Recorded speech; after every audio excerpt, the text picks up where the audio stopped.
नमस्कार, आप देख रहे हैं न्यूज 111। मैं हूं आपके साथ खुशबू।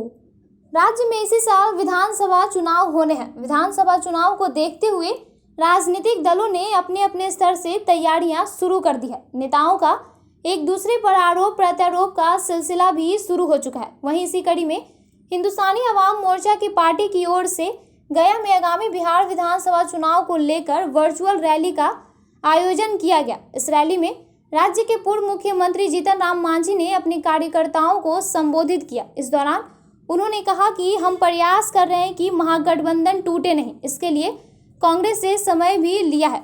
वर्चुअल रैली के बाद जीतन राम मांझी ने कहा कि सामान्य प्रक्रिया से वोटिंग होती है तो खासकर गरीब लोग भी भाग लेते हैं। वहीं वोट का प्रतिशत इस बार कम रहने का संभावना है। उन्होंने कहा कि जब इसी कोरोना के बीच रहना है, जीना है, तो वैसी परिस्थिति में समान रूप से प्रचार करने का मौका मिलना चाहिए। लेकिन आज ऑनलाइन टेक्निकल माध्यम के जरिए प्रचार प्रसार का कार्य हो रहा है, जिसके कारण राजनीतिक दलों को समस्या हो रही है। वहीं राजनीतिक समीकरण पर जीतन राम मांझी ने कहा कि बिहार में अनुसूचित जाति और जातीय जनगणना के आधार पर पिछड़ी जाति का वोट 25% है, तो ऐसे में यह लोग जिनकी भी मदद कर दे, बिहार में उनकी ही सरकार बन सकती है। देखिए, हम लोग तो सब दिन तैयारी में रहते हैं और अपनी नीतियों का, कार्यक्रमों का हम लोग बता नहीं सकते हैं। हम लोग सरकार में है नहीं कि हम लोग कर देंगे कि ये किया है, वो किया है।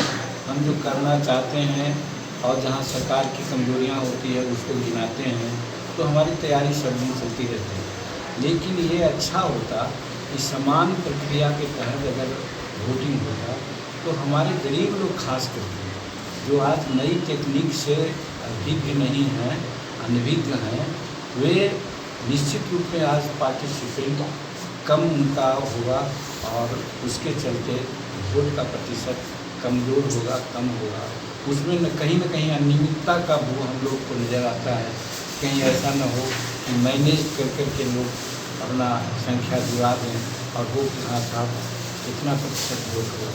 तो इसलिए सबसे पहले प्रथम दृष्टया तो हम लोग यही कहना चाहते हैं कि इनको समय देना चाहिए था और समय देने के लिए ये जो लॉकडाउन का मामला आ रहा है, ये ठीक है, लॉकडाउन से कुछ फ़ायदा हो रहा है, लेकिन हमारा कहना है कि अभी जो चुनाव हम लोगों का नवंबर में होने वाला है, नवंबर तक परिस्थितियाँ बदल जाएगी कोरोना का, इसकी कोई संभावना नहीं है।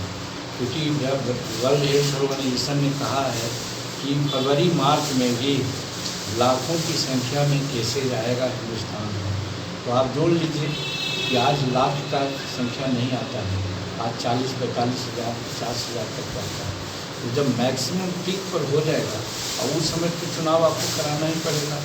तो हमारा कहना है कि आखिर इसी में हमको जीना है, इसी में हमको रहना है, तो वैसी परिस्थिति में समान रूप में लोगों को प्रचार करने का मौका मिलता, ज़्यादा अच्छा होता, जनता के नज़दीक ज़्यादा उचित होता।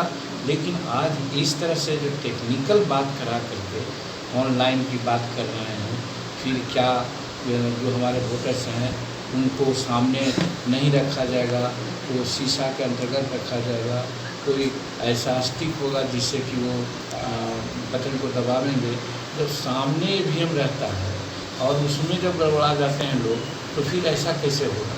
इसलिए दिक्कत तो है, इसके लिए ट्रेनिंग चाहिए थी। चुनाव आयोग को चाहिए था कि हर प्रखंड में कम से कम ट्रेनिंग सेंटर लगाता, हर बूथ से 2-4 आदमी को लोग ट्रेनिंग देता। तो या हर बूथ पर अगर हो जाए तो और अच्छी बात है, लेकिन ये न करके एक अवैध इस तरह का जो अपनाएगा, उससे हमको डर है, भय है कि गरीब मतदाता कहीं न कहीं वंचित रह जाएंगे। आपकी पार्टी कहाँ है अभी तैयारी में, या क्या संभावनाएं हैं इस चुनाव में, आगामी चुनाव में? देखिए, अभी हमने कहा सभी साथियों से कि और शुरू से ही आप देखे होंगे कि हमारी पार्टी का सृजन सरकार में आने या सरकार से बाहर होने के लिए नहीं है। हम व्यवस्था में चेंज करना चाहते हैं, व्यवस्था परिवर्तन करना चाहते हैं।